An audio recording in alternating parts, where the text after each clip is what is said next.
masuk dengan tema yang baru, dari 1 Yohanes 2 ayat 6, hidup seperti Kristus telah hidup. Hari ini kita mau sama-sama merenungkan dan merefleksikan ayat ini dan tema ini supaya hidup yang seperti Kristus itu terjadi dalam hidup kita.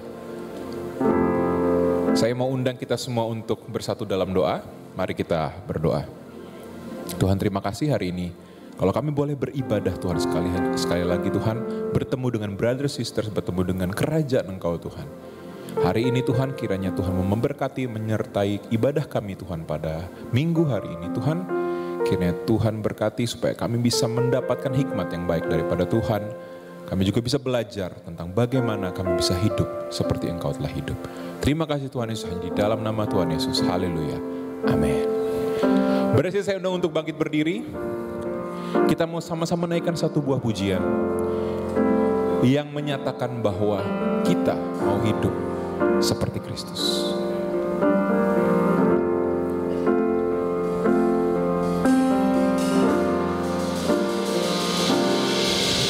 Bagaikan bejana siap dibentuk, demikian hidupku di tangan-Mu.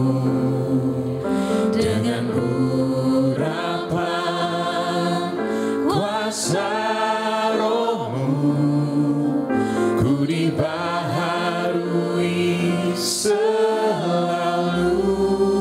Jadikan kami alat-Mu Tuhan. Jadikanku alat dalam rumah-Mu.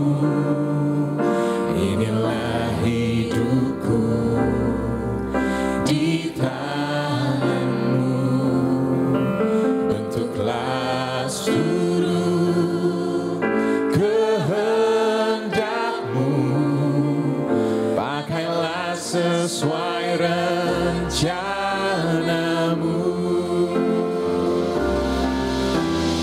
Ku mau seperti-Mu Yesus, disempurnakan selalu dalam segenap jalanku, memuliakan nama-Mu. Ku mau seperti-Mu. Ku mau seperti-Mu Yesus, disempurnakan selalu dalam segenap jalanku, memuliakan nama-Mu.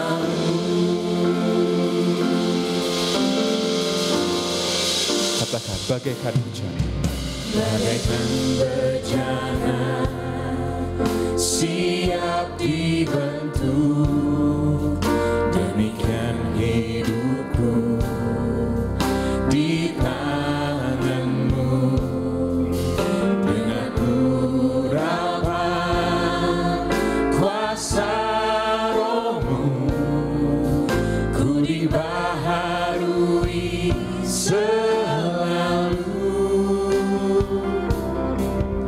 Jadikanku alat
Yesus disempurnakan selalu dalam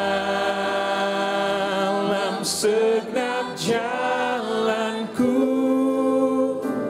memuliakan namamu. Ku mau sepertimu Yesus,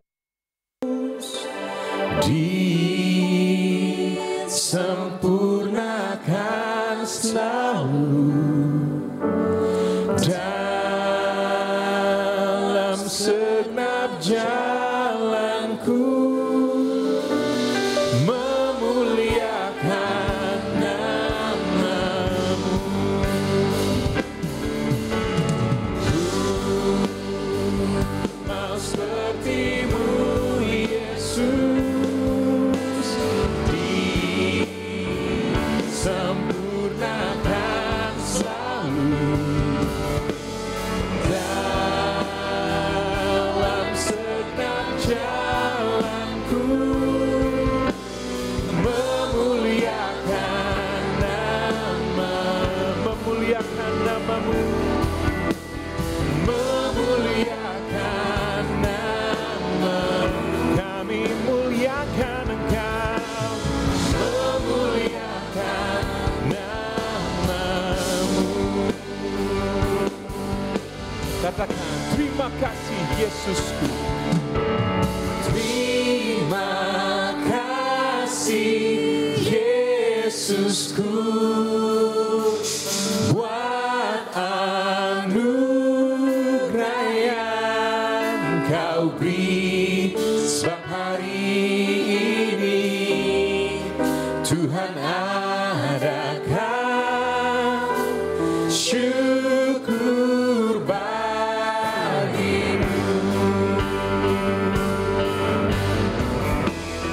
Terima kasih Yesus.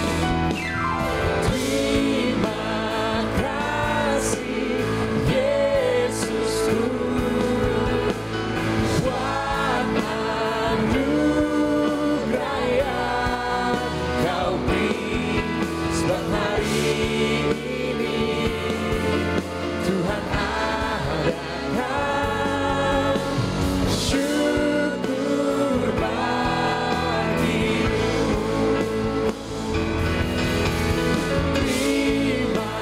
Terima kasih Yesusku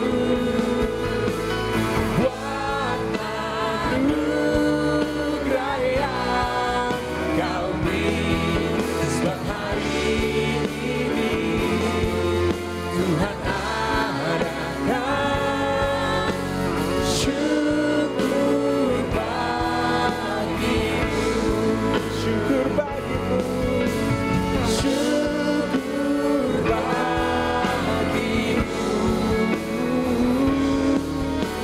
syukur bagimu.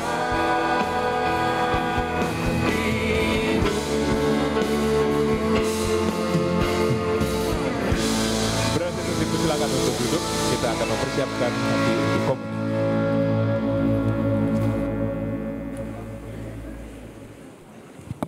Selamat pagi Bapak Ibu dan jemaat yang dikasihi Tuhan. Waktu ini adalah waktu di mana kita akan bersama-sama mengenang kembali kematian Tuhan kita Yesus Kristus di atas kayu salib. Dan saya mengajak kita untuk bisa mempersiapkan hati kita untuk bisa menerima perjamuan kudus. Dan pada kesempatan ini saya akan mempersilahkan saudara saya, Kartinus, untuk bisa berbagi arti salib dalam hidupnya.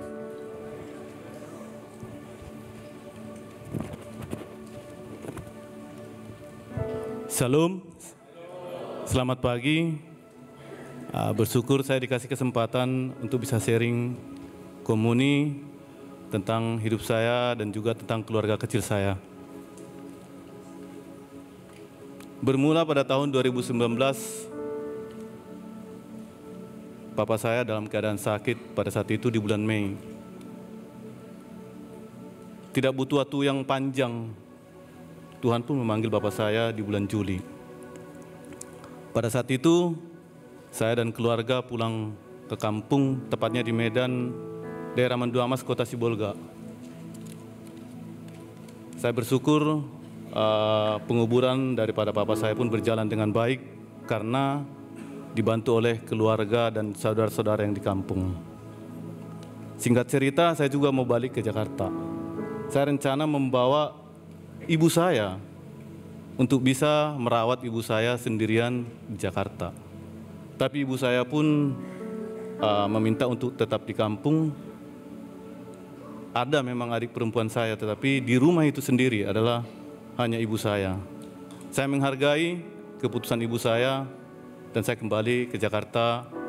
Saya berharap komunikasi masih ada telepon. Tahun 2020, saya sudah mendengarkan bertelepon mama saya udah badannya dalam keadaan kurang sehat. Itu juga nggak lama, di bulan Mei dia pun dipanggil Tuhan. Saat itu hati saya hancur karena tidak butuh lama setelah bapak saya meninggal, mama pun dipanggil, nggak ada waktu untuk saya bertemu karena saya di Jakarta. Pada saat itu pandemi, lockdown total. Saya di Jakarta, saya tidak bisa pulang untuk bisa menengok mama saya di dalam hari terakhirnya. Saya pasrah, saya berserah, saya percayakan untuk pemakaman semuanya berjalan kepada adik saya dan juga keluarga-keluarga yang saudara yang di kampung. Saya bersyukur semuanya berjalan baik, adat pun berjalan dengan baik. Setelah hari-hari berikutnya, saya merasa, jujur di dalam diri saya merasa ada bersalah. Karena saya sebagai anak yang paling besar, anak yang pertama, saya tidak bisa memberi penghormatan terakhir kepada mama saya dan juga menunjukkan tanggung jawab kepada saudara-saudara saya.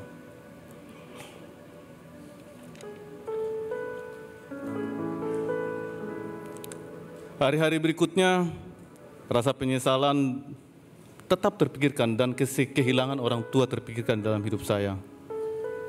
Untuk mengobati itu, saya bercoba untuk saya mau pulang kampung aja. Saya ajak keluarga saya, istri saya, kita pulang ke Medan aja, mau jadi petani. Tapi istri saya tidak mau dan anak-anak tidak mau. Mereka melihat bahwa hidup di kampung jauh dari jemaat, tidak dekat kepada jemaat, membuat mereka merasa kehilangan tentang kasih Tuhan. Saya mencari solusi lain.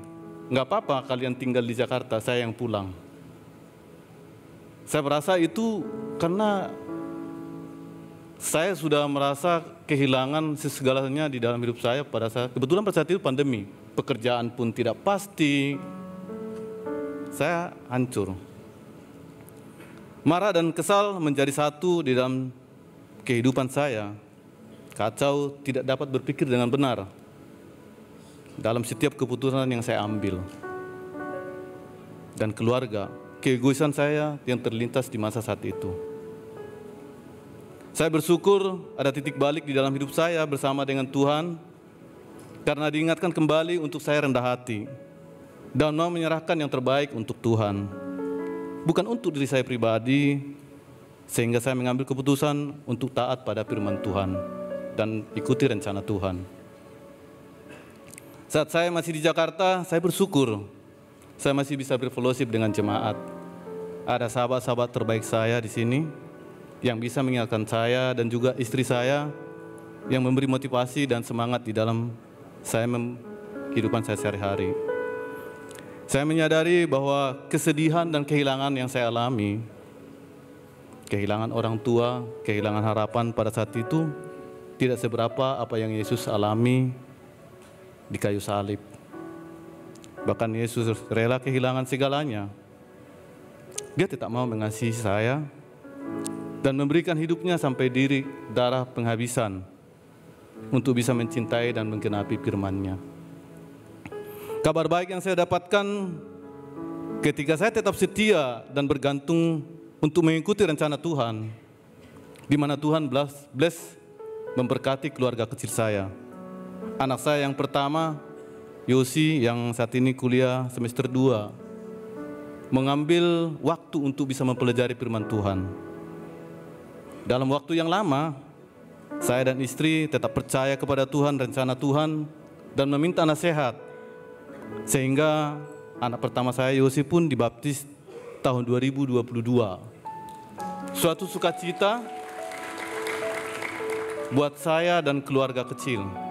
Semangat di dalam keluarga kecil, ada anak kami menjadi inspirasi. Kita pun semangat mengambil waktu bersama dengan Tuhan. Adiknya, anak saya yang kedua, pun terinspirasi. Dia sangat semangat memastikan dia mau belajar Alkitab. Saya memberikan dukungan, saya semangat. Dia pun mempelajari firman Tuhan, dibantu oleh mentor-mentor yang terbaik ya. Saya bersyukur tahun 2023 Desember, dia pun mengambil keputusan untuk menjadi murid Tuhan. Amin. Sukacita yang tersebut memberikan sempurnaan di dalam kesedihan dan kehilangan yang pernah alami. Saya bersyukur berada di dalam jemaat, ya. Saya ada pendeta-pendeta pengganti bapak saya dan ibu-ibu pendeta menjadi ibu saya dan juga sahabat-sahabat saya yang bisa mengingatkan saya di dalam hidup saya. Saya mau tunduk dan meminta pertolongan kepada Tuhan dan mengikuti firman-Nya. Maka saya mendapatkan apa yang terbaik di dalam kehidupan saya. Terima kasih kesempatan ini, itu aja yang saya bisa bagikan buat kita semua. Puji Tuhan, haleluya, amin. Thank you. Sangat bersyukur bisa mengenal Kartinus. Dia sudah menjadi murid kurang lebih hampir 30 tahun.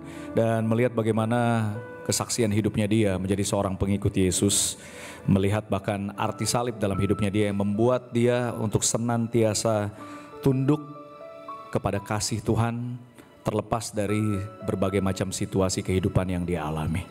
Saat ini Bapak Ibu dan jemaat yang dikasih Tuhan, saya ingin mengajak kita untuk bisa mempersiapkan roti dan anggur kita.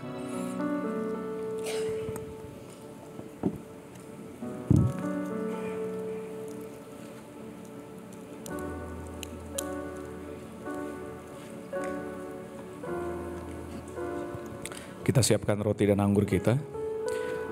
Di buku 1 Korintus 11 di ayat 23 dikatakan, sebab apa yang telah kuteruskan kepadamu telah aku terima dari Tuhan, yaitu bahwa Tuhan Yesus pada malam waktu ia diserahkan mengambil roti.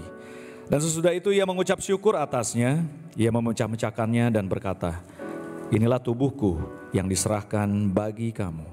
Perbuatlah ini menjadi peringatan akan aku. Mari kita makan.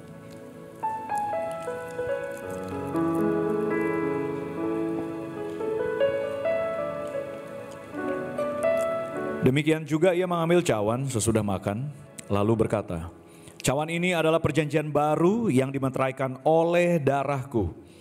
Perbuatlah ini setiap kali kamu meminumnya menjadi peringatan akan aku. Mari kita minum. Sebab setiap kali kamu makan roti ini dan minum cawan ini, kamu memberitakan kematian Tuhan sampai ia datang. Mari kita berdoa. Kami memuji Engkau Tuhan setiap saat dalam hidup kami Tuhan. Waktu ini Tuhan, waktu di mana kami mengambil roti dan anggur, memperingati kembali Tuhan kasih Engkau sebagai supremasi tanda yang luar biasa dari Tuhan kepada manusia, mendamaikan kami dengan Engkau Tuhan, merekonsiliasi kami dengan Engkau Tuhan. Terutama Tuhan saat dimana kami mengalami waktu-waktu yang tidak mudah dalam hidup kami Tuhan. Tetapi ketika kami memandang kepada salib Engkau Tuhan, kami bisa melihat, berkaca, merefleksikan diri kami Tuhan, bahwa apa yang kami hadapi tidaklah sebanding dengan apa yang Engkau hadapi Tuhan untuk kami Tuhan. Terima kasih Bapa, Engkau membuat hidup kami Tuhan sebagai pengikut Engkau, sebagai anak-anak Engkau Tuhan. Karena kami mengerti akan pengorbanan Engkau di kayu salib Tuhan. Engkau ingin agar kami Tuhan dalam keadaan apapun, kami tahu Engkau bersama kami. Engkau melindungi kami Tuhan.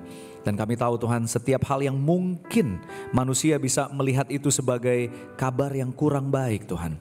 Tapi Tuhan ketika kami bersama Engkau, itu adalah sebuah kabar Tuhan. Sebuah kabar yang bisa memberikan makna yang lebih lagi kepada kami Tuhan. tidak menjadi sebuah kabar buruk bahkan Tuhan. Dan kami bersyukur Tuhan karena Engkau sendiri Tuhan yang sudah memberikan yang terbaik dalam hidup Engkau untuk kami. Sehingga kami Tuhan melihat apa yang kami tanggung. Bahkan Engkau meminta kami untuk memikul salib Engkau Tuhan. Karena Engkau sudah memikulnya untuk kami Tuhan. Terima kasih Bapak untuk waktu ini Tuhan melihat saudara kami Kartinus Tuhan bagaimana dia bisa merespon salib Engkau Tuhan. Dan melihat itu dengan kesetiaannya dia Tuhan. Sehingga Engkau pun memberikan Tuhan. Melihat bagaimana anak-anaknya bisa menjadi murid Engkau Tuhan. Satu hal yang sangat berharga Bapa. Terima kasih Tuhan untuk semuanya. Bantu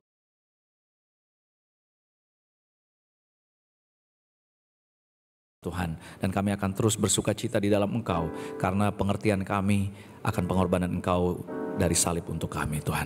Hanya di dalam nama anakmu Yesus kami berdoa dan mengucap syukur. Amin.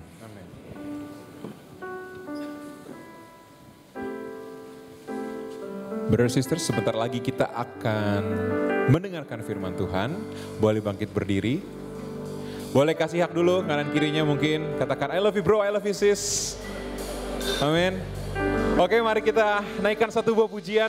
Kita mau joget bareng Tuhan kita. Come on, let's go.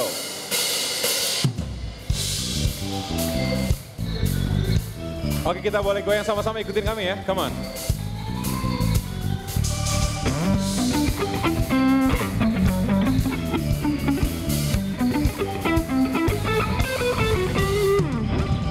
You turn my morning into dancing again. You lifted my sorrow.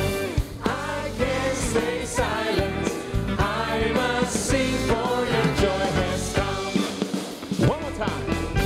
You turn my morning into dancing again. You lifted my sorrow. I can't stay silent, I must sing for your joy has come. Ayo kita joget bareng-bareng yuk, asik.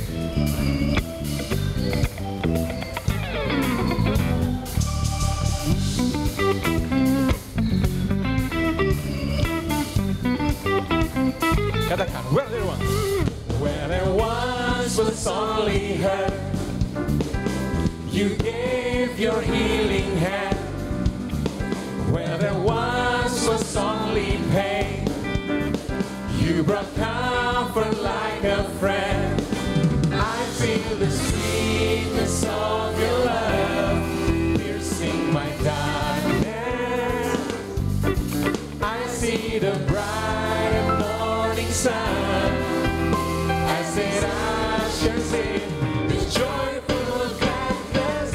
You turn my morning into dancing again. You lifted my sorrow. I can't stay silent, I must sing for your joy has come. You turn my morning into dancing again. You lifted my sorrow. I can't stay silent, I must sing for your joy has come. Joget terus pokoknya, joget terus come on.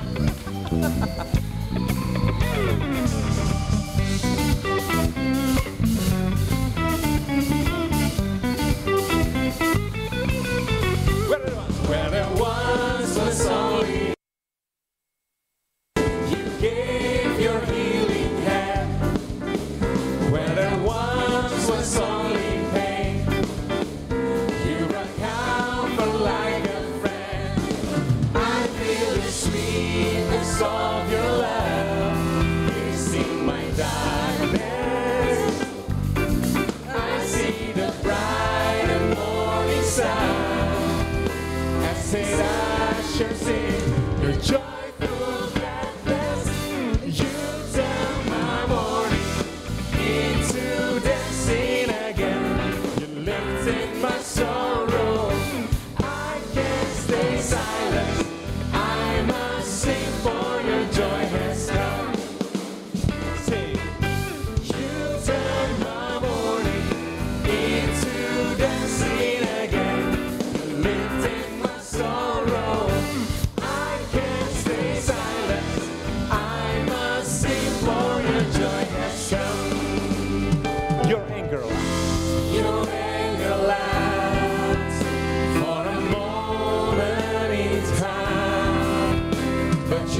lifted my sorrows. I can't stay silent. I must sing, for your joy has come. You've turned my mourning into dancing again. You've lifted my sorrows. I can't stay silent. I must sing, for your joy has come. Sing, for your joy has come. Sing, for your joy has come. Jemaat dipersilakan duduk kembali. Thank you, Pak. Thank you. Selamat pagi.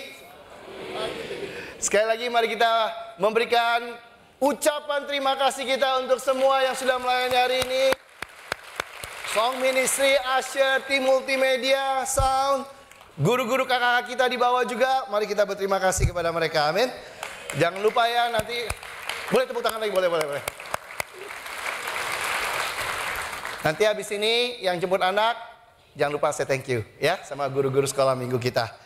So, hari ini saya juga mau bersyukur dikasih kesempatan sekali lagi untuk bisa membawakan firman pada pagi hari ini.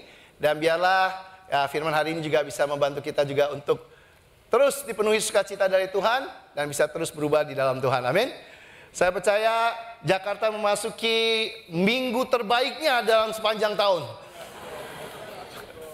Ya, dalam 1 tahun inilah minggu yang saya nantikan di Jakarta. Ya, karena Jakarta menjadi kota ternyaman sedunia.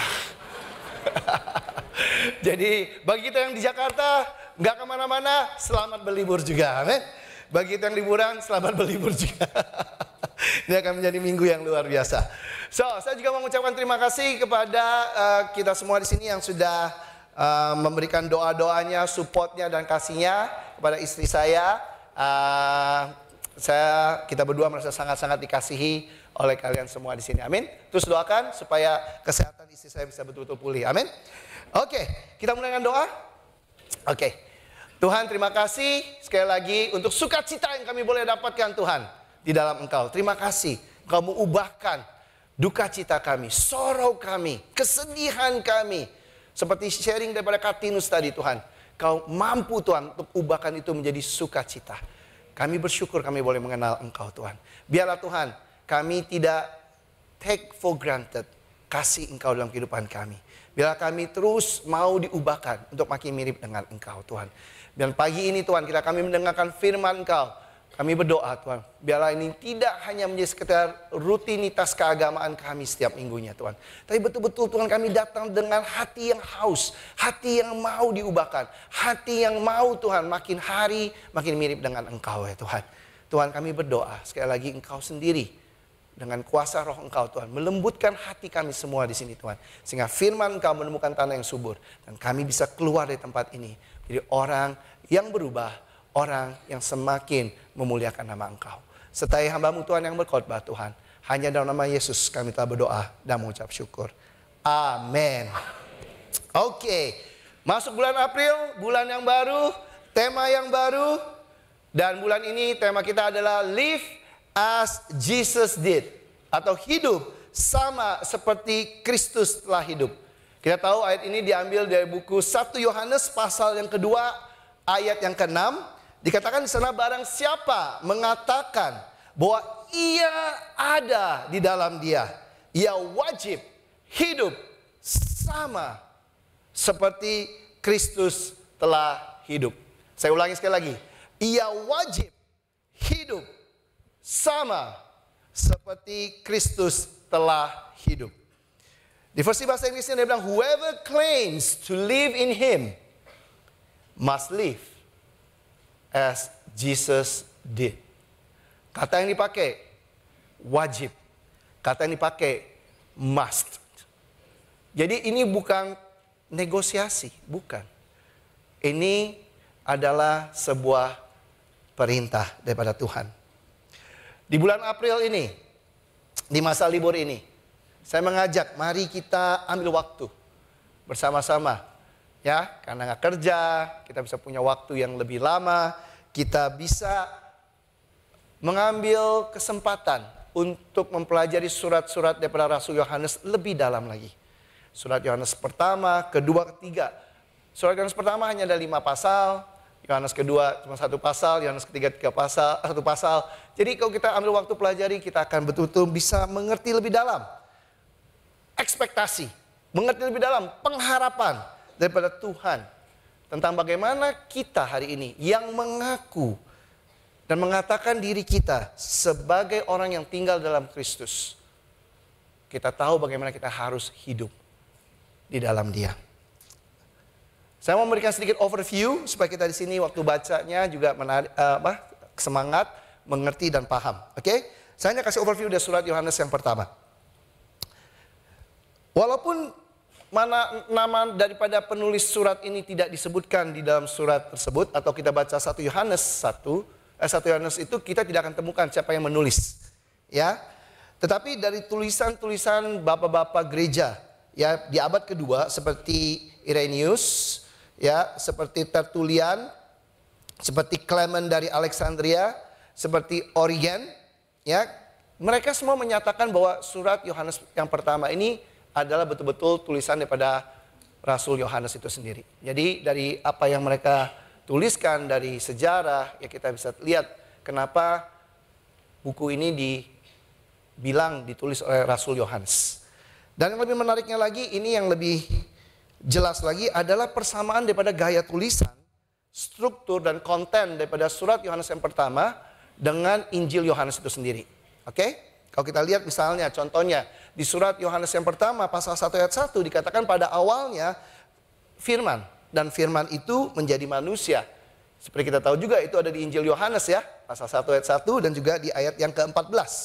Di surat Yohanes pertama pasal 1 ayat yang ke-4 dikatakan bagaimana kita bisa mempunyai sukacita dan sukacita itu bisa menjadi penuh. Ya, dikatakan juga di Injil Yohanes pasal 16 ayat yang ke-24. Di surat Yohanes pertama pasal 1 ayat 6 ayat 7 dikatakan bagaimana harusnya hidup kita dalam terang dibandingkan dengan hidup kita yang masih gelap. Itu ada perbandingannya dan itu juga dilakukan oleh Rasul Yohanes di Injilnya di pasal 3 ayat 19 sampai 21. Di surat Yohanes yang pertama pasal 2 ayat 7 dan 10 dibilang ada perintah baru yang diberikan, yaitu perintah untuk saling mengasihi. Ya, kalau kita tahu juga Yohanes pasal 13 ayat 34 35 katakan hal yang sama. Inilah perintah baru yang kuberikan pada kamu untuk kamu saling mengasihi. 1 Yohanes pasal 3 ayat 8 dikatakan kalau kita terus hidup dalam dosa, kita ini milik daripada iblis. Ya, di Injil Yohanes pasal 8 ayat yang ke-44 hal yang sama juga dikatakan. Di pasal ketiga ayat 14 di surat Yohanes yang pertama, ya, dikatakan bagaimana kita yang kenal Tuhan bisa pindah dari maut ke hidup. Di Injil Yohanes pasal 5 ayat 24 juga dikatakan hal yang sama. Di 1 Yohanes pasal 4 ayat 6 dikatakan bahwa kalau kita taat, kita ini adalah milik Tuhan. Hal yang sama juga dikatakan di Injil Yohanes pasal 8 ayat 47. 1 Yohanes pasal 4 ayat 9 dikatakan bahwa Tuhan memberikan anak tunggalnya untuk keselamatan kita. Betul tidak? Ya. Dan seperti kita tahu juga ayat yang kita semua hafal, Yohanes pasal 3 ayat 16 juga mengatakan yang sama. Ya, karena kasih yang besar Tuhan memberikan anak tunggalnya kepada kita semua di sini. Termasuk di Injil Yohanes pasal 1 ayat 14 dan juga ayat 18. Ya, kalau kita baca terus pasal 5 ayat 9, pasal 5 ayat 12, kalau yang butuh slide-nya nanti saya kirim kepada kalian. Kenapa saya mau ambil waktu untuk lakukan ini? Karena saya mau kita sini melihat dan mengerti betapa luar biasanya firman Tuhan. Ya, kenapa kita bisa baca itu dan kita bisa menemukan banyak hal yang sebenarnya dalam dan kita bisa sangat excited ya ketika kita membaca firman Tuhan itu sendiri. Nah, walaupun surat Yohanes pertama tidak ada disebutkan siapa penulisnya, tapi hanya kita pelajari strukturnya, kita pelajari kontennya, ya, kita pelajari gaya penulisannya, kita bisa yakin bahwa ini ditulis oleh orang yang sama. Fakta yang menarik yang tahun lalu saya berikan, ingat gak? Tentang surat Yohanes pertama. Di mana ditemukan kata kasih terbanyak di Alkitab. Ya, kita selalu berpikir di 1 Korintus 13, betul. Tapi kalau kita gali lebih dalam, ternyata di surat Yohanes pertama inilah kata kasih paling banyak digunakan. Kita belajar tentang kasih tahun lalu ya, ada 46 kali ya dikatakan kata kasih dipakai di sini. Jadi secara simple, kalau kita simpulkan, ya penulisnya adalah Rasul Yohanes, penerimanya tidak ada jemaat tertentu, is a general letter, ya biasanya siap untuk semua orang baca, semua orang bisa pahami. Bentuknya agak menarik, kenapa? Karena bentuknya tulisan indah, ya tidak ada struktur tertentu, tidak seperti narasi cerita, tidak seperti perintah atau point form, tetapi lebih bentuknya tulisan indah. Ya, waktunya kurang lebih tulis tahun 90-95 AD, dan tujuannya adalah untuk membantu pembacanya untuk kembali fokus kepada hal-hal dasar kekristenan. Ya, karena banyak sekali pengajaran-pengajaran yang sudah muncul dan juga akhirnya mereka mulai bingung dan akhirnya dikembalikan oleh Rasul Yohanes. Iman yang benar itu seperti apa? Ketaatan dan kasih itu seperti apa? Nah, pagi ini saya mau ambil waktu khusus untuk kita fokus belajar satu kata lagi, ya, dari buku 1 Yohanes ini. Oke? Satu kata yang sangat-sangat menarik dan berulang-ulang kali dipakai. Tepatnya dipakai sebanyak 7 kali di kitab 1 Yohanes ini. Kata apakah itu? Katanya adalah Lego. Ya, kalau kita tahu Lego, kita tahunya apa? Mainan, betul ya? Mainan. Nah, tapi kalau Lego mainan itu bahasanya adalah bahasa Danish, bahasa Denmark. Ya, dari kata Leggot. Ya, artinya play well. Makanya jadilah mainan tersebut. Ya, tetapi ini dari bahasa Yunani, Lego. Ini bukan bahasa Jawa. Kalau bahasa Jawa, Lego. Ya, betul ya, Lego. Ini bahasa Yunani, Lego ini bacanya. Saya coba cek, saya coba dengar ya. Saya bukan ahli bahasa Yunani, makanya saya dengar dulu. Oh, bacanya Lego, benar, bukan Lego. Ya, nah, yang artinya adalah to claim. Ya, to claim. Atau bahasa Indonesia adalah kita mengakui atau kita menyatakan atau kita mengatakan. To claim. I claim that I'm such a good singer. Misalnya contoh. Which banyak kita di sini nggak ada yang percaya. Ya, kalau saya bilang, saya ngaku saya penyanyi yang baik. Ya, banyak kita di sini bilang, ya, saya mengaku saya juara nyanyi. Di mana? Ya, mungkin di kamar mandi. Ya, ketika tidak ada pesaing yang lain. Nah, yang menarik kata ini muncul 73 kali. Kenapa ini jadi penting? Karena terus terang, doa saya hari ini adalah kita tidak menjadi seorang yang Kristen omon-omon. Oke, kita nggak mau jadi Kristen yang cuman ngomong doang. Oke, kenapa? Karena ini yang diadres oleh Yohanes di suratnya dia. Dia bilang, gak bisa kamu cuma ngeklaim. Gak bisa kamu cuma ngomong doang. Gak bisa kamu cuma berkata-kata doang atau ngaku-ngaku doang. Ya, karena ini sesuatu yang sangat penting di mata Tuhan. Makanya 7 kali bahkan dipakai di surat yang sangat pendek. Kata yang sama dipakai berulang-ulang. Fefe Olumes katakan gini. We are not what we say we are. We are the lives we live. Kita bukanlah apa yang kita katakan tentang kita. Kita mau ngomong apa aja terserah. Ya, saya mau ngomong saya penyanyi yang hebat, saya mau ngomong saya orang yang pintar, saya mau ngomong apa saja nggak ada gunanya. Karena bukan apa yang kita ngomong yang dilihat orang. Tetapi bagaimana kita hidup, itu yang menentukan siapa kita sesungguhnya. Amin.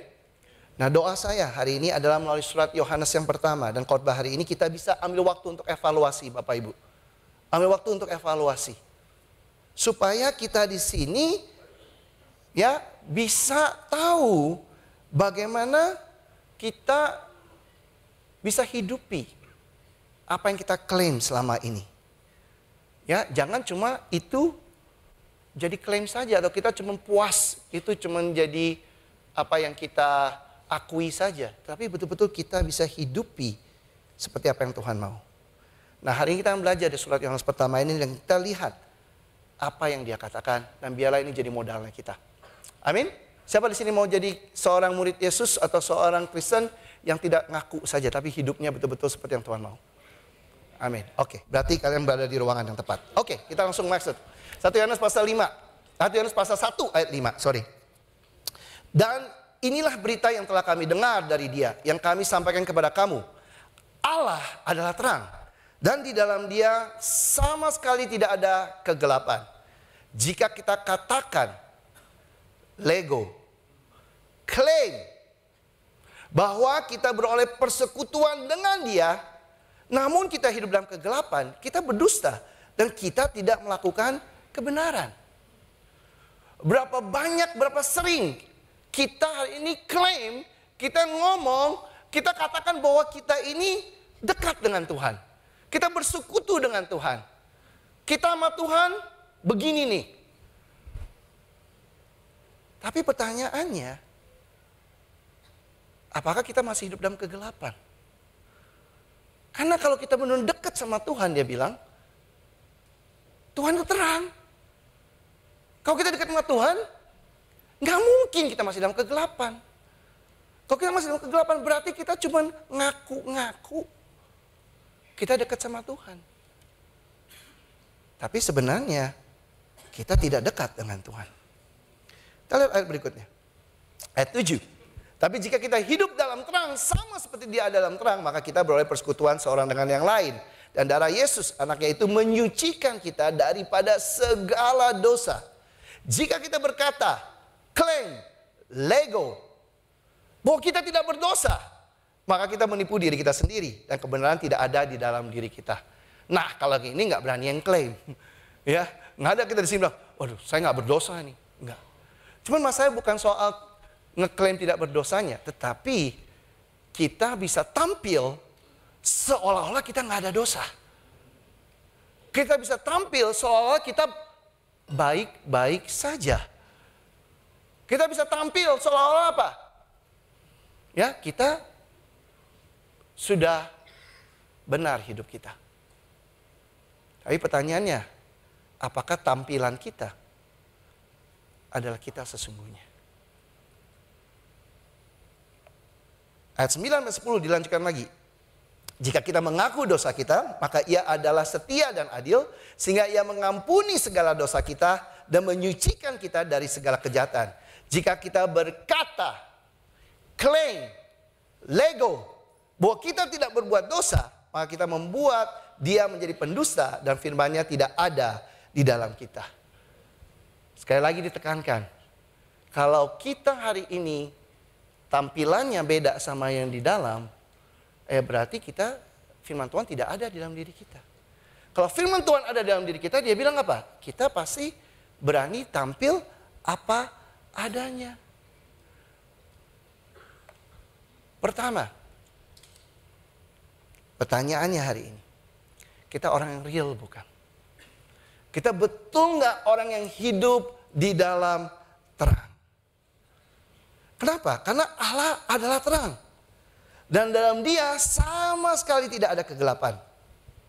Hari ini jika kita klaim, jika kita ngaku, jika kita katakan kita bersekutu dengan Tuhan, jika kita hari ini katakan kita dekat sama Tuhan, tapi kita masih hidup dalam kegelapan, berarti kita berdusta dan tidak melakukan kebenaran. Jika kita hari ini masih membiarkan ada dosa-dosa kita hari ini yang kita tidak berani terbuka, tapi kita lebih fokus kepada reputasi kita, kita jadi nggak real. Firman Tuhan tidak tinggal dalam diri kita. Nah, saya ajak kita untuk baca ini supaya kita ada waktu untuk evaluasi, untuk kita jadi tahu.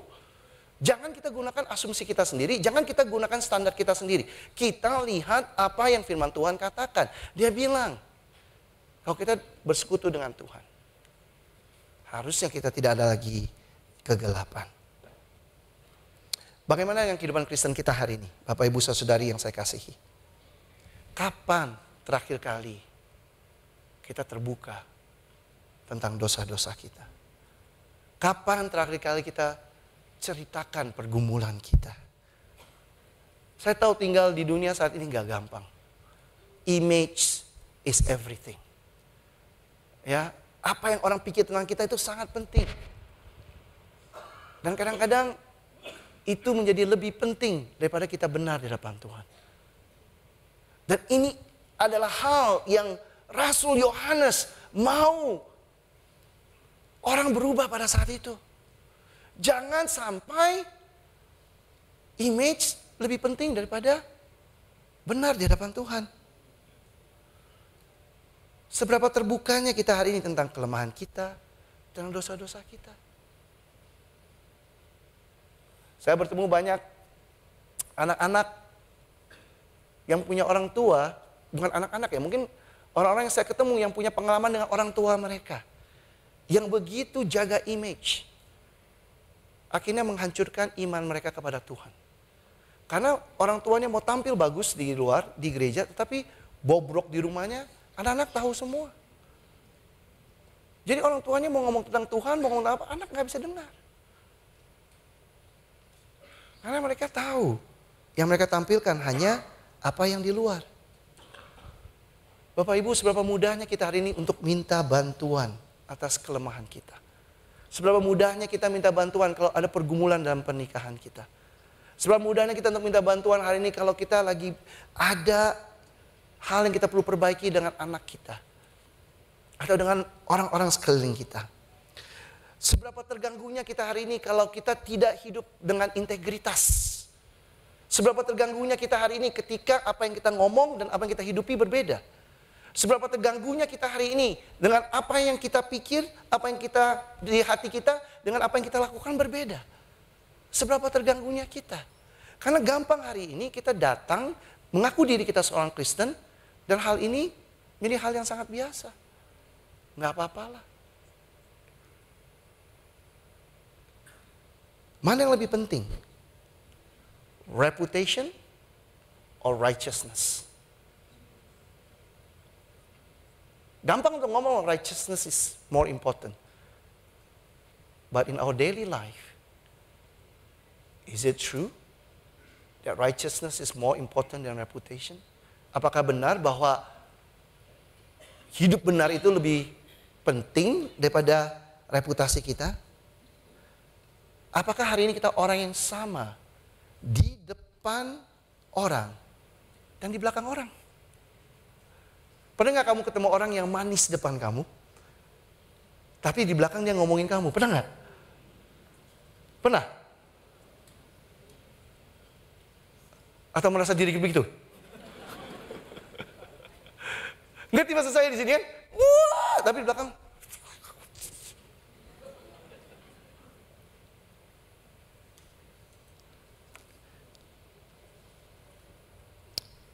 See,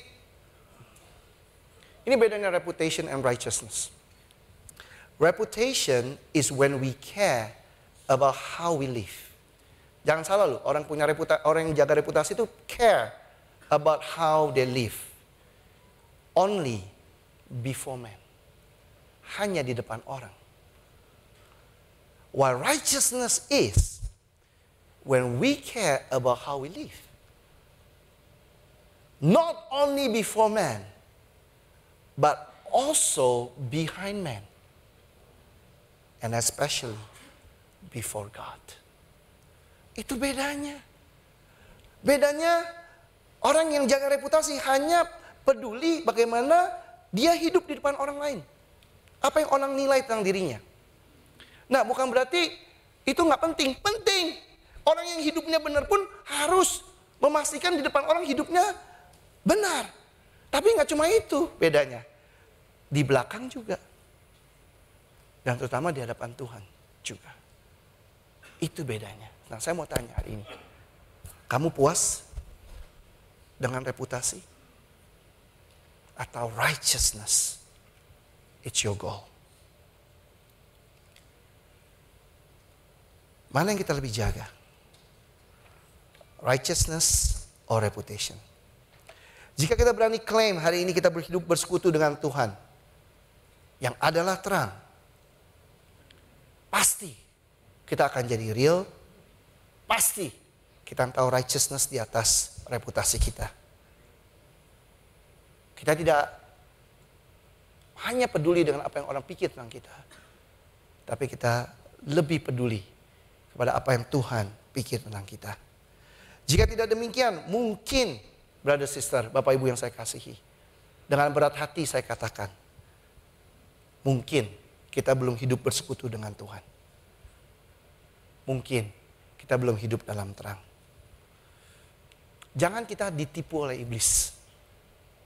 Dengan kita berpikir, oh kita sudah hidupi, padahal kita hanya mengakui saja.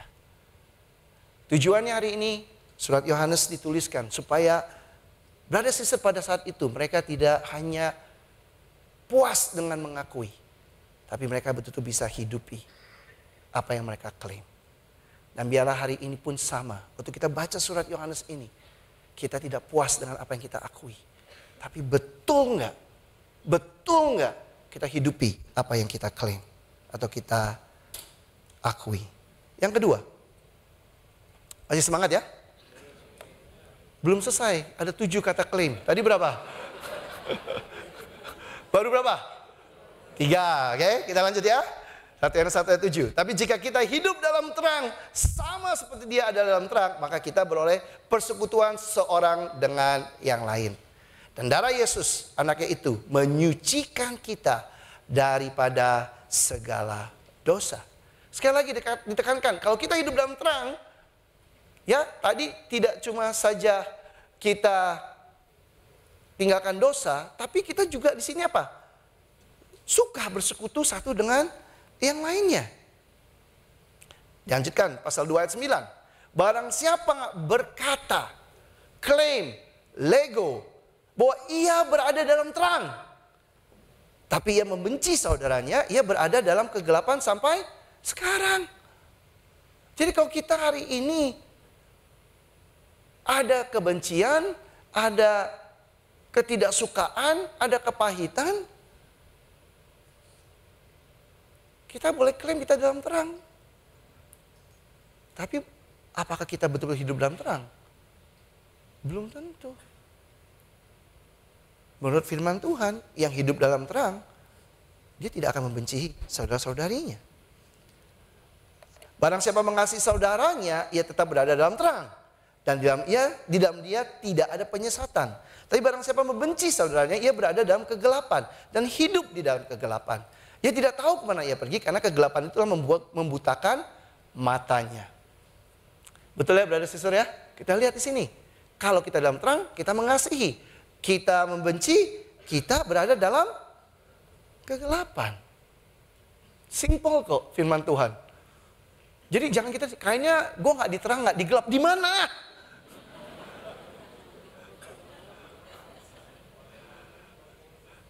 Remang-remang. Yang remang-remang itu warung. Kafe, betul. Di dalam Tuhan hanya ada terang dan gelap. Jadi kita di mana? 1 Yohanes pasal 4 ayat 20-21. Jikalau seorang berkata, klaim. Lihat ya, orang suka ngeklaim. Ini yang Yohanes gregetan. Ngaku-ngaku melulu. Omon-omon aja katanya. Ya, lego katanya. Aku mengasihi Allah. Wah, ini paling banyak kita di sini klaim. Betul tidak? Ya, kita semua mengaku mengasihi Allah. Dan ia membenci saudaranya, maka ia adalah pendusta. Nah, hebatnya manusia bisa nyanyi, Tuhan, I love you Tuhan. Forever, I love you. Tapi dia lagi nggak ngomongan sama adiknya, sama abangnya. Maka ia adalah pendusta, karena barang siapa tidak mengasihi saudaranya yang dilihatnya, dia mungkin mengasihi Allah yang tidak dilihatnya. Dan perintah ini kita terima dari dia. Barang siapa mengasihi Allah, ia harus juga mengasihi saudaranya. Hal yang kedua, apakah kita hidup dalam persekutuan? Can you relate satu dengan yang lainnya? Apa yang membuat kita tidak bisa hidup dalam persekutuan? Apa yang membuat kita hari ini nggak bisa dekat satu dengan yang lainnya? Seringkali sebagai manusia kita tertipu dan berpikir yang terpenting adalah hubungan kita dengan Tuhan, bukan hubungan kita dengan sesama. Berapa banyak orang yang saya ketemu hari ini yang mengatakan yang penting gua sama Tuhan. Tapi kalau kita baca firman Tuhan hari ini, dengan baik, dengan hati, dengan seksama, kalau kita berani mengambil firman Tuhan seperti yang Tuhan mau, dikatakan dengan sangat jelas bahwa hubungan kita satu sama lain menunjukkan hubungan kita dengan Tuhan yang sesungguhnya. Setuju tidak? Jadi ini kunci sebenarnya. Bagaimana kita mengasihi satu dengan yang lain. Kalau hari ini kita gak bisa mengasihi satu dengan yang lainnya, gimana kita bisa klaim kita mengasihi Tuhan? Rasul Yohanes menekankan sekali lagi, tidak mungkin kita bisa relate, kita bisa punya hubungan dengan Tuhan ketika kita putus hubungan dengan manusia. Hubungan kita dengan Tuhan terlihat daripada bagaimana kita berhubungan satu dengan yang lainnya. Kita bisa klaim apa saja hari ini. Kita bisa klaim kita sayang Tuhan, kita bisa klaim kita hidup dalam terang. Tapi kalau kita masih punya kepahitan, kita nggak bisa bereskan satu dengan yang lainnya, kita lagi membohongi diri kita sendiri. Kita membohongi diri kita sendiri. Tidak mungkin kita mengasihi Tuhan jika kita tidak mengasihi satu dengan yang lainnya. Saya nggak tahu bagaimana kita hari ini, brothers, sisters, Bapak Ibu yang saya kasihi. Masih ada nggak hari ini konflik atau kepahitan yang belum dibereskan? Mungkin sesama kita di sini. Tahunya dari mana? Gampang. Sebelum kamu masuk kebaktian, kamu lihat dia duduk di atas, duduk di bawah. Kalau dia di atas, aku duduk di bawah. Dia kebaktian 1, bawa kebaktian 2. Wah, dia kebaktian 2. Udahlah, bela-belain kebaktian 1 lah. Walaupun bangun jam 5. Daripada gue ketemu dia. Saya mau tanya, itu prinsip Alkitab kah? Prinsip Alkitab adalah kalau kamu ada sesuatu dengan saudara-saudari kamu, pergi, bereskan dulu. Sebelum kamu datang membawa persembahan kamu kepada Tuhan. Simple kok. Itu Bible. Bukan saya.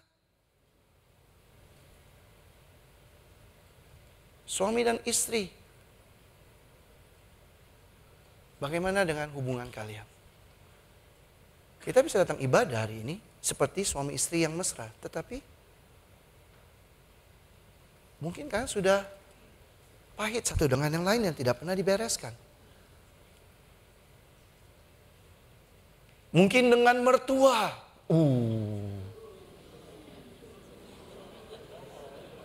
Charles nggak ada kan ya?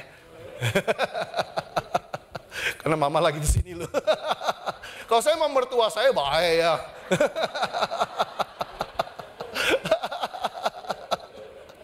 Mertua saya sayang sama saya. Nggak tahu deh mertuanya Charles.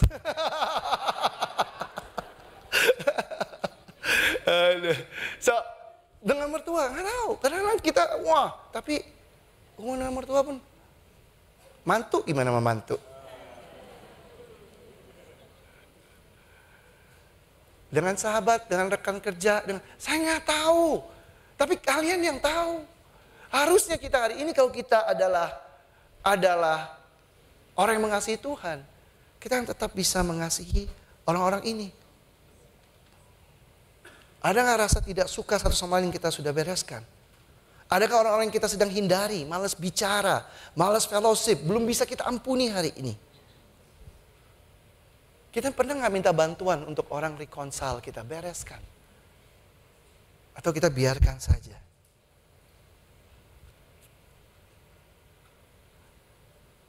Tidak mungkin hari ini kita punya hubungan dengan Tuhan ketika kita putus hubungan dengan sesama. Setuju? Nggak mungkin.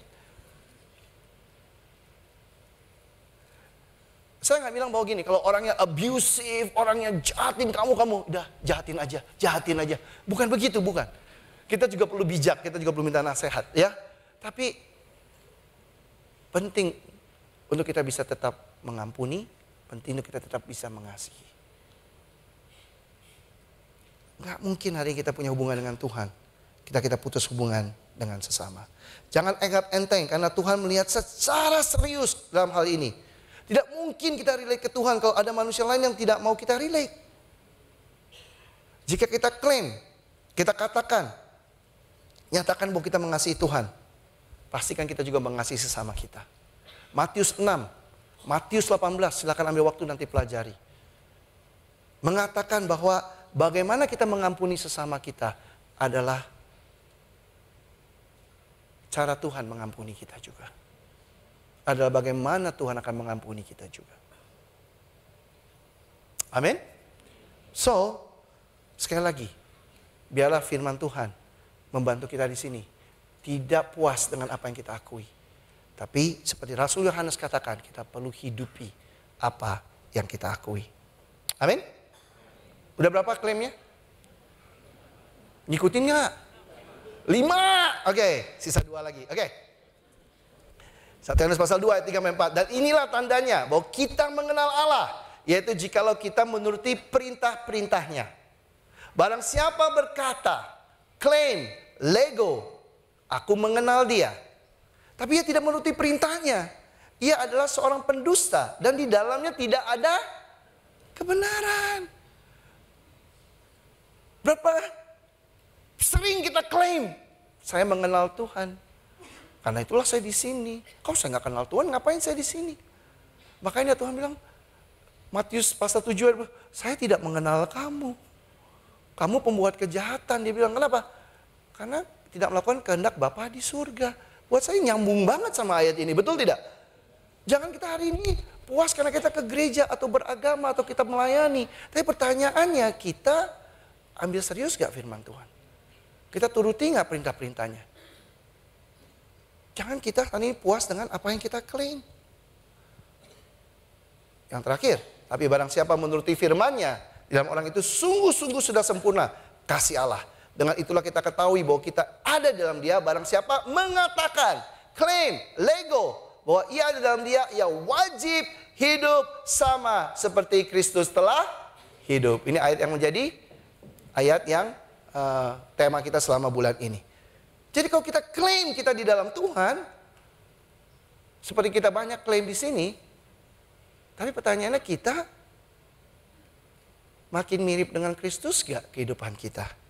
Hal yang ketiga, pertanyaan kita mesti jawab, kita replicate gak Yesus dalam kehidupan kita? Kita hidup dalam ketaatan gak? Kita makin mirip dengan Yesus atau tidak? Jika kita klaim kita mengenal Tuhan, dan kita klaim kita di dalam Dia, tidak mungkin hari ini, brother sister, kita sini tidak taat kepada firman. Tidak mungkin hari ini kita tidak bertumbuh makin mirip dengan Kristus. Hidup kita akan sesuai dengan pengharapan dan teladan daripada Kristus itu sendiri. Udah pasti. Jadi taunya kita tinggal dalam Dia, taunya kita hari ini betul-betul mengenal Dia dari mana? Kita bertumbuh gak makin mirip Kristus? Kalau enggak, kita ini cuma ngeklaim doang.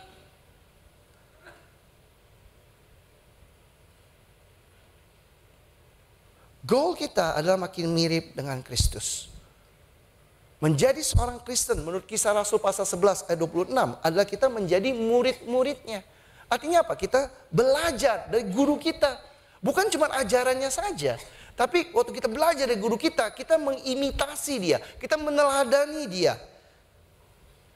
Kita mengikuti dia. Pertanyaannya hari ini bagaimana dengan kita? Apakah karakter kita hari ini makin mirip dengan Kristus? Pertumbuhan apa yang sudah terjadi dalam hidup kita selama ini? Miripnya di mana? Bertumbuhnya di mana? Oh, rambut saya makin panjang, bro. Loh, emang Yesus panjang rambutnya? Tahu dari mana? Kalau hari ini kita lesin anak kita piano 5 tahun. Kamu berharapnya dia jadi apa? Bisa main piano, betul tidak? Masa jadi jago masak? Kok dia jadi guru masak kan kamu bingung, betul nggak? Lah, selama ini di piano ngapain aja? Les piano. Kok jadi jago masak? Main pianonya nggak bisa. Kalau kamu ngelesin anak kamu main badminton. 10 tahun dia main badminton. Kamu tahu dia tiap hari pergi tiap minggu dia pasti pergi main badminton.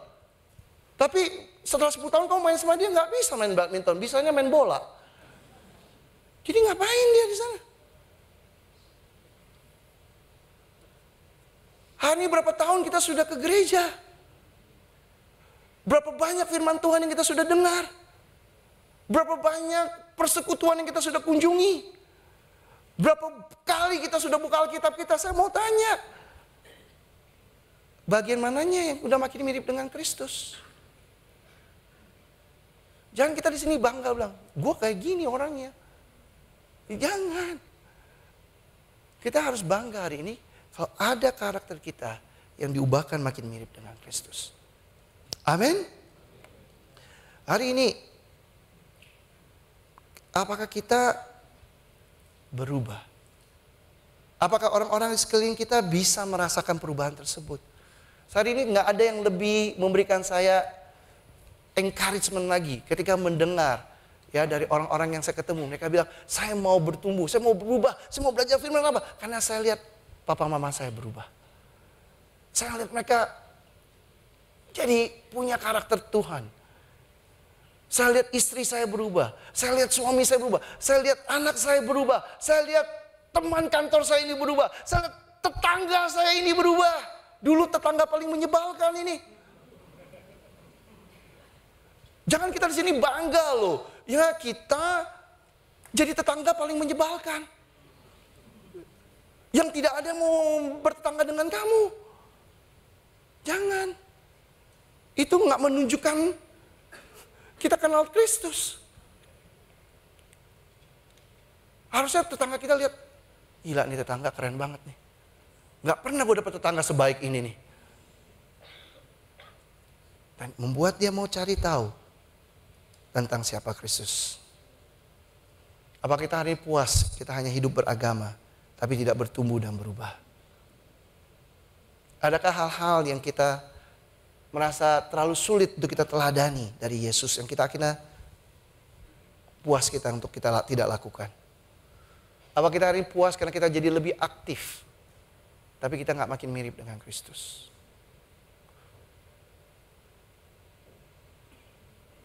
Ada masa saya mau bubarkan song ministry.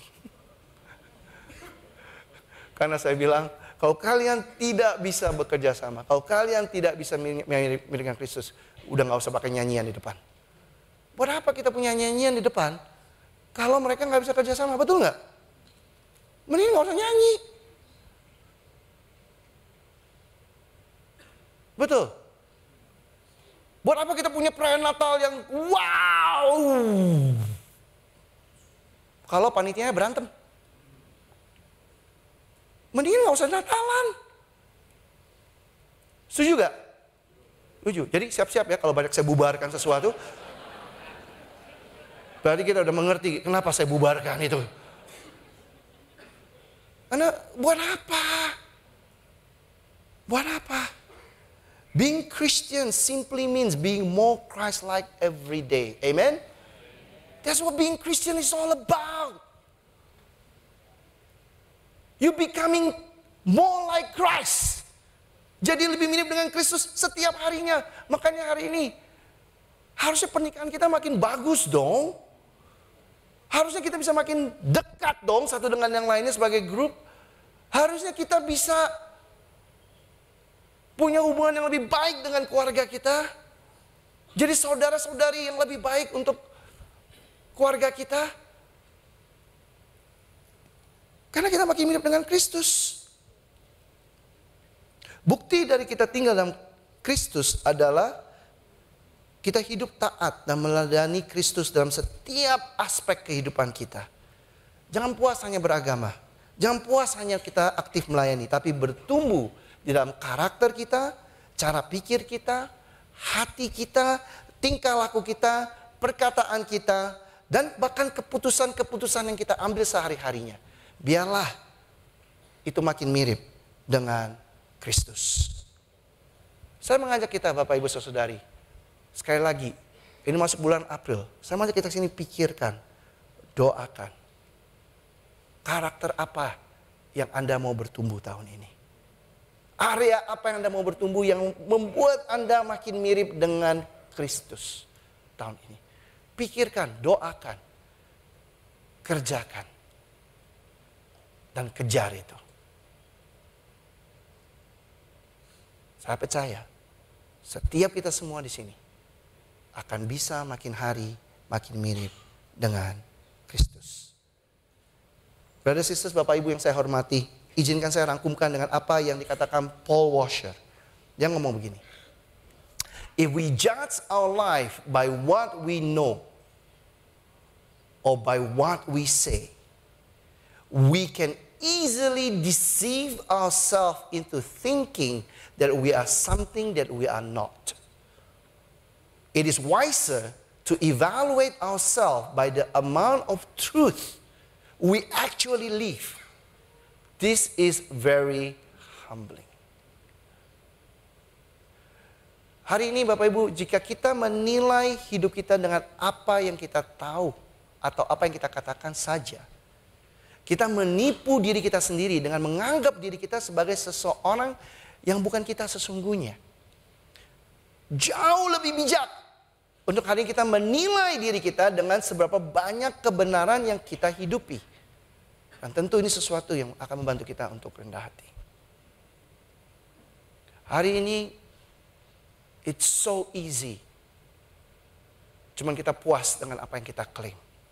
Dan kadang-kadang kita, bahayanya adalah karena kita udah klaim sesuatu, kita pikir kita udah sesuatu. Saya hari ini boleh klaim, I'm such an awesome singer. Nggak ada gunanya, nggak ada yang percaya di ruangan ini. Hari ini kalau saya klaim I'm an awesome singer, nggak langsung otomatis saya jadi an awesome singer, betul tidak? Saya nggak jadi penyanyi.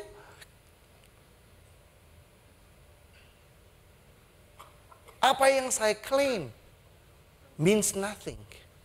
Nggak ada artinya. Makanya Rasul Yohanes tekankan itu kepada jemaat pada saat itu. Kepada brother sister kita pada saat itu. Jangan sibuk dengan apa yang kalian klaim. Bukan apa yang kita katakan yang penting. Bukan apa yang kita pikirkan bahkan itu penting.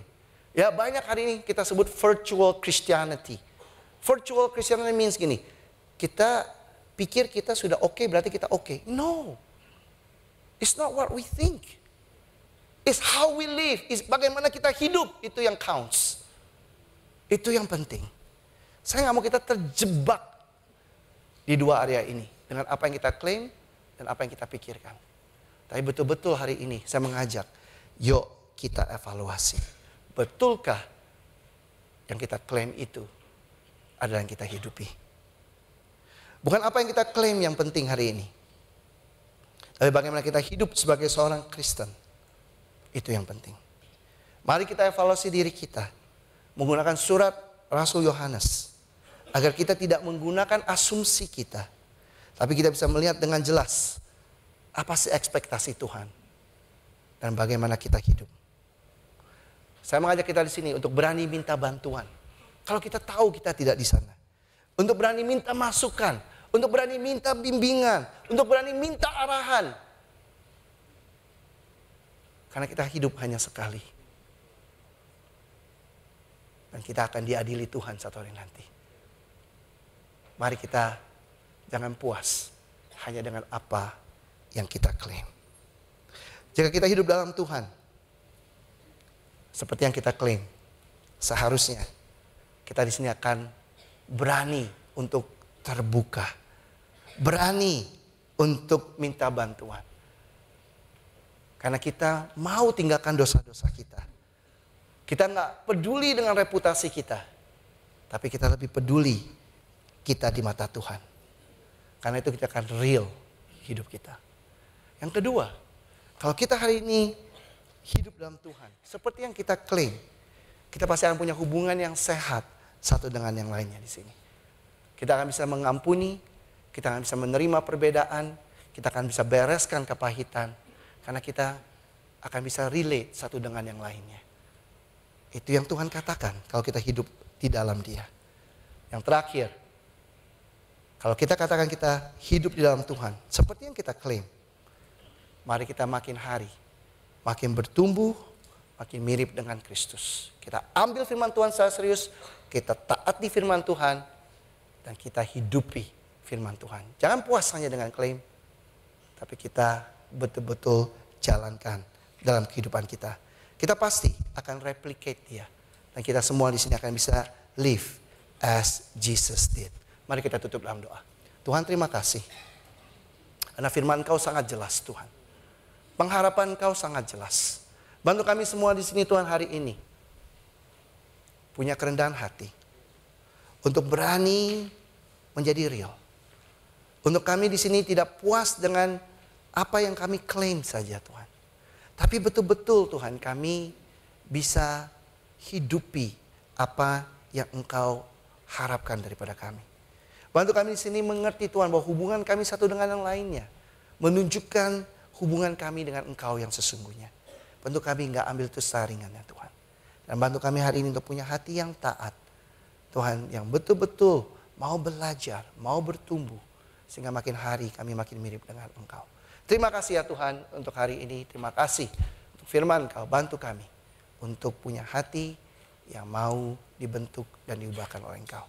Hanya dalam nama Yesus kami telah berdoa dan mengucap syukur. Amin.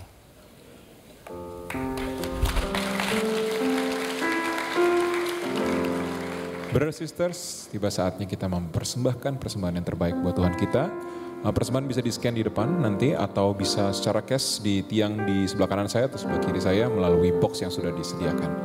Sambil memberikan persembahan, kita akan menyanyikan satu buah lagu pujian, Terang Dunia.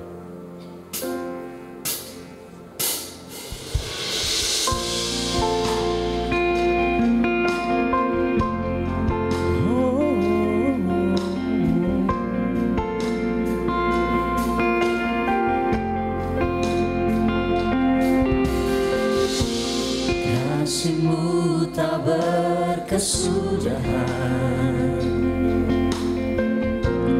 nyata di dalam hidupku. Kau menerimaku bukan karena kebaikanku, Engkau melayakkanku.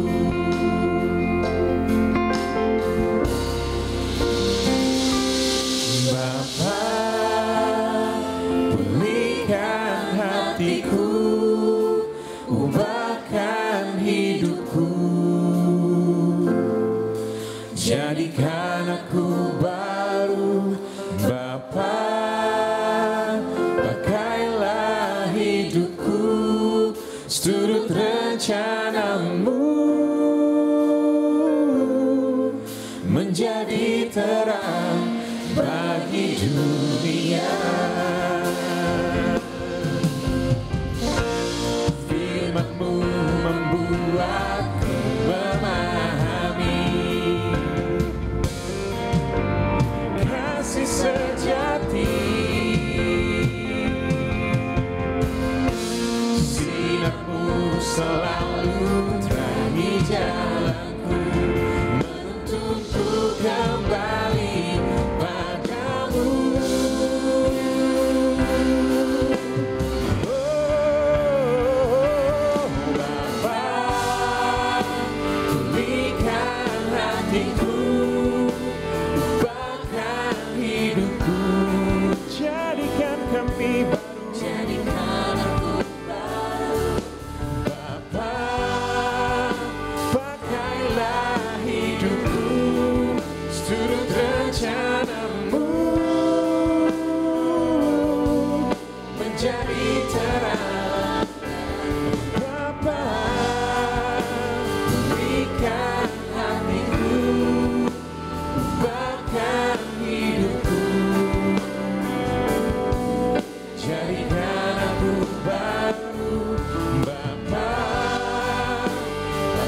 Saya percaya firman yang sangat luar biasa untuk bisa membuka dan juga memasuki bulan April 2024. Kita sama-sama sebagai satu jemaat akan belajar dari kitab 1 Yohanes. Dan secara pribadi saya sangat excited.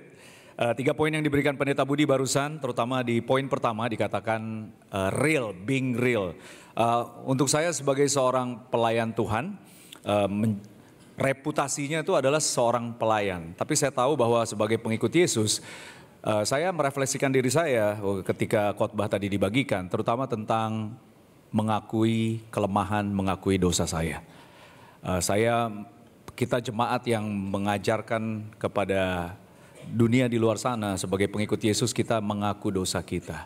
Pertanyaannya untuk saya secara pribadi, bahkan ketika confessing sin itu sendiri, ada masa di mana saya melihat ada dosa-dosa yang mudah untuk saya akui. Ada yang tidak.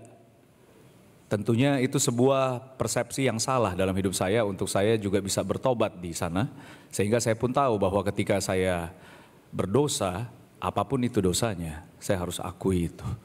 Kepada istri saya, kepada pembimbing saya, bahkan kepada jemaat. Dan ketika saya bisa melihat hal itu, saya percaya saya bisa menjadi real di dalam Tuhan. Dan poin kedua dikatakan untuk kita bisa relate, ketika kita bisa mengakui bahwa mungkin dalam jemaat kita bisa kurang connect, kita bisa kurang mengasihi satu sama lain, dengan kita terbuka, itu bisa mendapatkan solusi dari sana untuk kita bisa lebih connect dan tidak menahan kasihnya tersebut. Dan terakhir pada akhirnya kita menjadi replika daripada apa yang Yesus ajarkan kepada kita, dan kita pun bisa memperlihatkan hal itu kepada orang lain.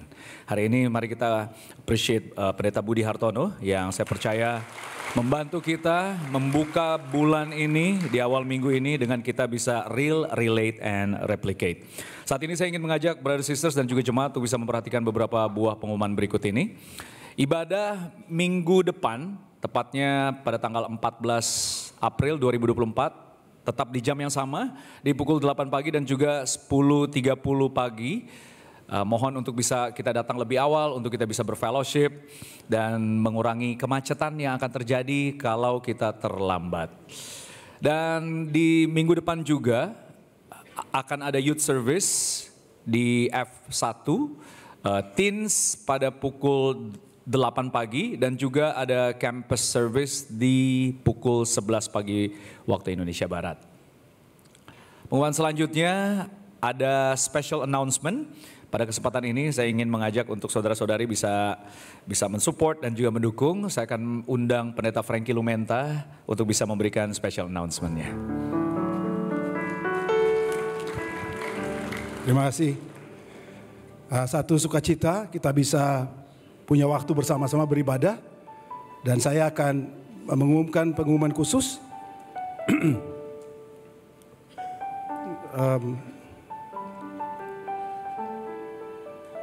Oke.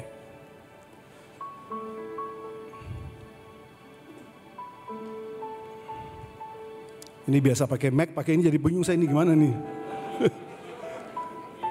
Udah mencelia, oke. Ya begitulah. View, mana dia tuh? Oh, full screen. Oke, ya, oke. Ya, satu kehormatan bagi saya untuk memberikan atau mengumumkan pengumuman khusus. Dan sebelumnya saya mau kita membaca satu firman Tuhan yang terambil daripada Kisah pasal 1 ayat 8. Dikatakan begini. Kamu akan menjadi saksiku di Yerusalem dan di seluruh Yudea dan Samaria dan bahkan sampai ke ujung bumi. Bagi kita belajar bahwa sebagai seorang Kristen, kita itu menjadi makin hari makin mirip dengan Kristus. Yang tadi Pak Budi ajarkan, kita menjadi makin mirip dengan Kristus bukan cuma dari sisi righteousness-nya Kristus, dari hidup benarnya Tuhan Yesus, dari pemikirannya, dari wisdom-nya.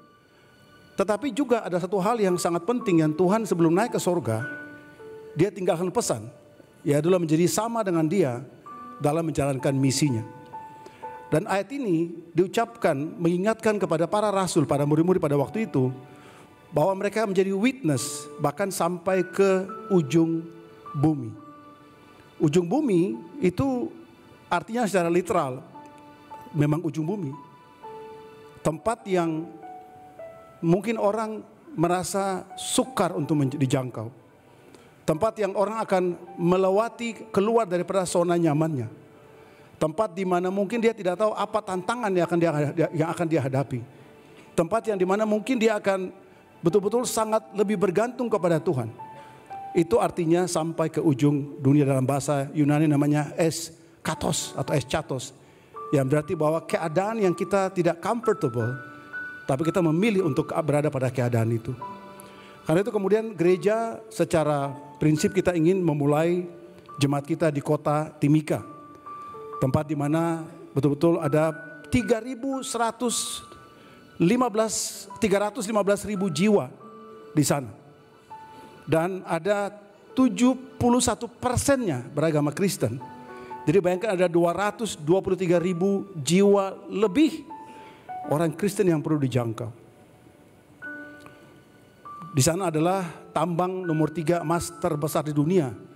Dengan berat atau yang dihasilkan 240 kg emas murni per hari. Oke, sanggup buat kita jatuh dan kita bisa ketimpa 240 kg itu. Ada 95,3 triliun dia punya pendapatan daerah bruto daerah PDB. Pendapatan per kapita ada 369 juta. Dan adalah daerah nomor 5 terkaya di Indonesia. Jadi kalau berarti tadi promosi kalau pingin ke kota Timika, nggak harus Jakarta, di sana juga ada banyak minyaknya, banyak emasnya. Kalau lagi bergumul secara rohani, bisa tuh nambang emas. Kalau nggak bisa nambang emas, nambang lagu-lagu aja, lagu nambang kenangan.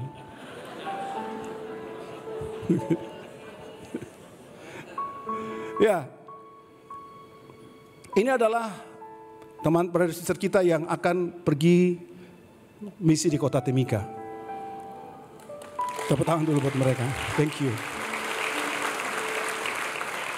Mereka rata-rata dimenangkan pada saat pandemik dari tahun 2020. Jadi ada berkah daripada pandemik, mereka belajar Alkitab secara online dan mereka dimenangkan secara online. Dan mereka waktu dimenangkan mereka terbang ke Jayapura untuk mereka dibaptis di kota Jayapura dan mereka kembali ke Timika. Tetapi juga bukan cuma di situ. Kota Timika ada keluarga saya semua di sana. Kakak saya yang lagi sharing di gereja Jogja sebelah kanan itu, dia membawa anaknya kuliah di Jogja, anaknya jadi murid. Dia kemudian juga menjadi murid Tuhan di kota Jogja dan sekarang sudah kembali ke kota Timika. Ada lagi mama saya yang rambut hitam di bagian bawah itu. Rambut hitam. Ini yang dulu sering menganiaya saya.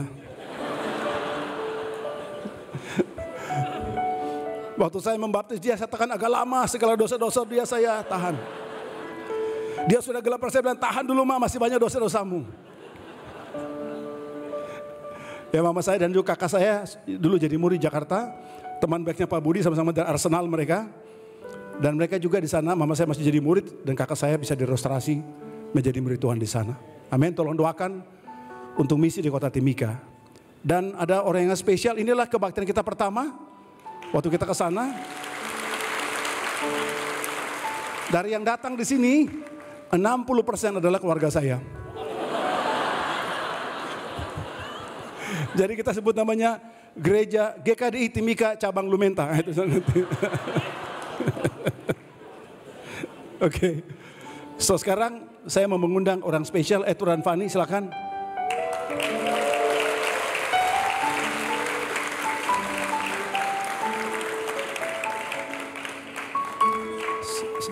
Satu kehormatan bisa melihat mereka dipakai Tuhan. Edward adalah seorang yang sebenarnya sudah melayani di satu gereja sebelumnya selama lebih dari 10 tahun. Sebagai pelayan full time. Dia memiliki gelar sarjana 1, sarjana 2 bidang teologi, jadi 1 S2 teologi. Tetapi waktu belajar Alkitab, mengenal kebenaran firman Tuhan, tanpa ragu-ragu dia meninggalkan pelayanan dia. Dan bahkan selama setahun dia tidak melayani. Dan mendapat support daripada brother sisters untuk dia bisa stay dalam kehidupan mereka. Dan kemudian karena mereka bertumbuh, semangat mereka, sejak tahun lalu Edward dan Fanny itu sudah menjadi pelayan full time di gereja kita. Dan kita akan mengirim mereka. Hatinya sangat ingin bermisi, sangat. Dan kami sangat bangga bisa Tuhan raise up mereka dan kami akan mengirim mereka. Dan kami percaya Tuhan akan pakai mereka dengan luar biasa.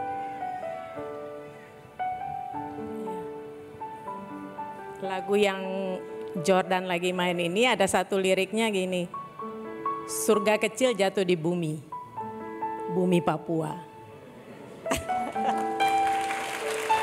Ya. Semangat ya dengan Edward dan Fanny.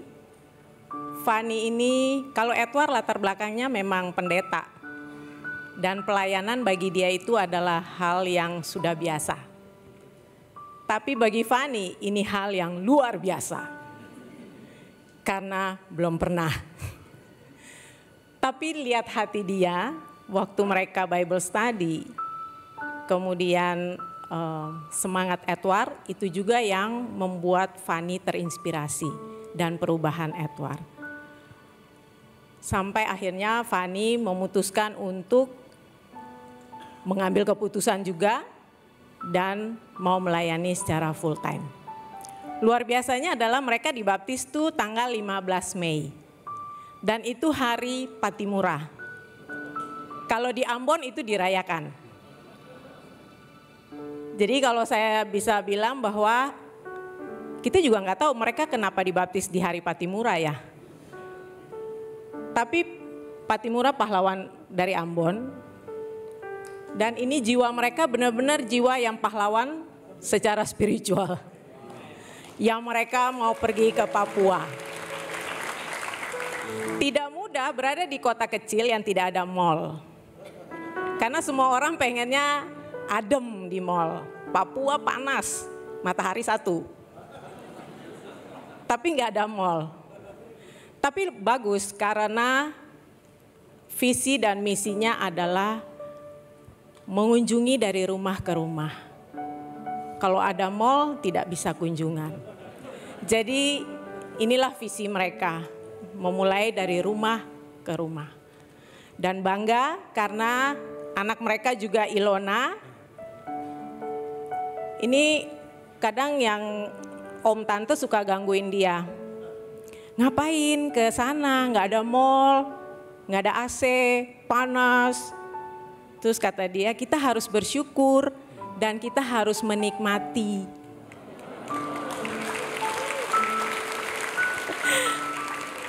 Saya percaya bahwa itu dia melihat papa mamanya punya hati dan semangat dan apa yang mereka ajarkan untuk dia. Tidak mudah juga, masih kecil harus milih sekolah. Di sana sekolah nggak banyak seperti Jakarta. Kalau nggak cocok mungkin bisa pindah, tapi di sana mikir. Tapi hebatnya Fanny dan Edward mereka memutuskan segala sesuatunya, mereka tahu apa konsekuensinya di depan.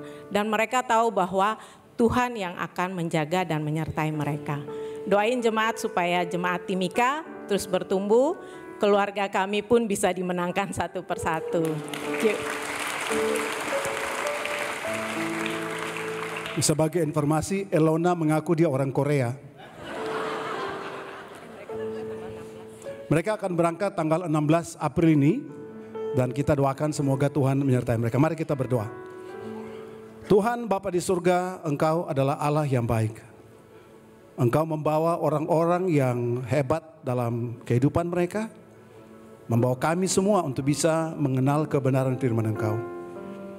Dan bagi orang-orang yang terbeban bahwa kebenaran itu harus dibagikan, maka panggilan untuk pergi kemana saja adalah panggilan yang menyegarkan dan menyenangkan hati mereka. Kami percaya Tuhan bahwa Engkau mau supaya semua orang diselamatkan dan mengenal kebenaran tentang Kristus Tuhan kami. Kami percaya itulah keinginan Engkau supaya semua bangsa diselamatkan. Dan karena itu Tuhan kami dengan sangat bangga dan mengucap syukur Engkau telah membawa Edward dan Fanny dan juga Ilona dalam kehidupan kami jemaat. Sehingga kami bisa mengirim mereka untuk memulai jemaat Engkau di tempat yang jauh di kota Timika. Tapi kami percaya Tuhan bahwa bukan soal jauhnya, justru disitulah Engkau makin nyata dalam kehidupan mereka. Dalam ketergantungan mereka kepada Engkau, semangat mereka kepada Engkau, untuk jiwa-jiwa yang mereka mau bawa kepada Engkau, kami percaya bahwa Engkau akan membuat diri Engkau menjadi makin hari makin nyata dalam kehidupan mereka. Berkati mereka dalam pelayanan ini Tuhan, dengan wisdom, dengan semangat, dengan spiritualitas, dengan hati, dengan kemampuan, dengan segala macam iman yang mereka butuhkan untuk mereka bisa membangun jemaat Engkau di kota Timika. Berkati mereka juga dengan kesehatan dan semua hal juga yang mereka butuhkan untuk mereka terus bisa bermisi di sana. Berkati kami semua Tuhan, berkati bangsa dan negara kami, supaya kami bisa hidup dalam damai, sehingga firman Engkau bisa terus tersebar kemana-mana. Terima kasih Bapa, kami berdoa dalam nama Yesus yang adalah Tuhan dan Juru Selamat kami. Amin. Harusnya Pak Budi ini selain memukul gong, bisa juga untuk bernyanyi. Dengan mengucap syukur kepada Tuhan Yang Maha Kuasa, Tuhan Yesus Kristus, Fani, kami akan mengirim kamu berdua untuk memulai, dan juga brother-sister yang lain, untuk memulai gereja di kota Timika. Tuhan memberkati kalian semuanya. Amin.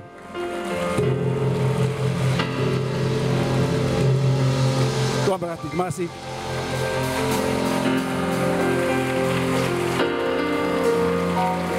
Brother, saya undang untuk bangkit berdiri. Sebelum kita mengakhiri ibadah, kita mau sama-sama menyanyikan satu buah lagu pujian. Hati-hati sebentar. Ya, sabar. Oke, mari kita nyanyikan satu buah lagu pujian dari GKD Worship. Kau bahkan, come on.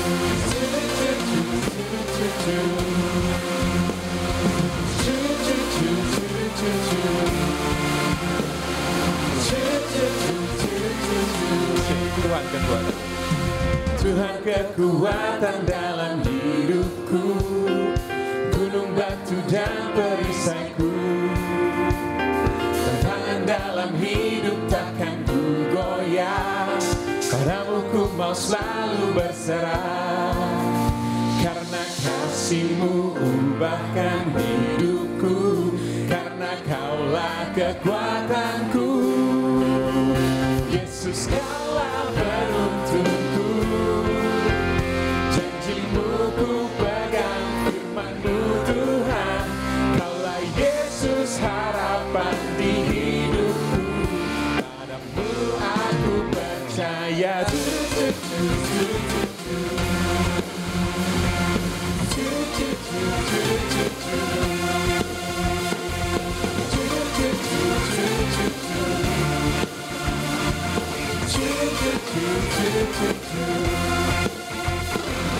Dia bersuara takkan ku goyah, padamu ku mau selalu berserah, karena apa?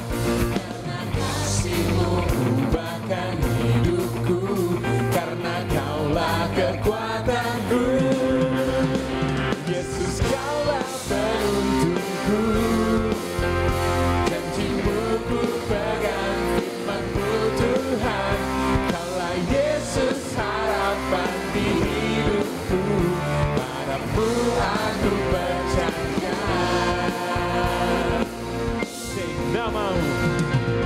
Namamu berkuasa, tak pernah berubah, ku memuji, jiwaku pun bersorak. Namamu berkuasa, Raja segala raja.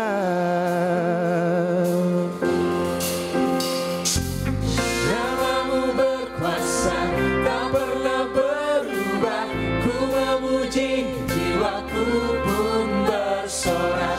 Namamu berkuasa, Raja segala raja.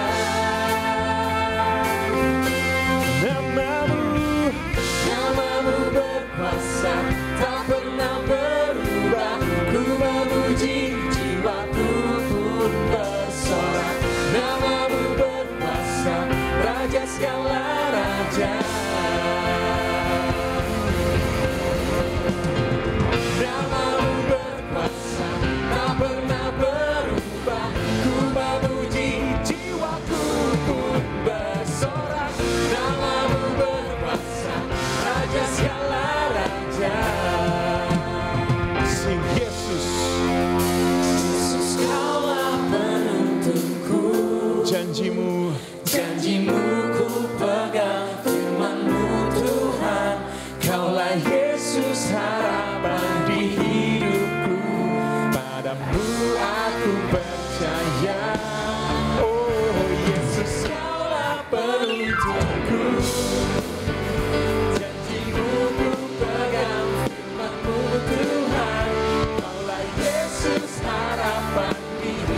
Padamu aku percaya.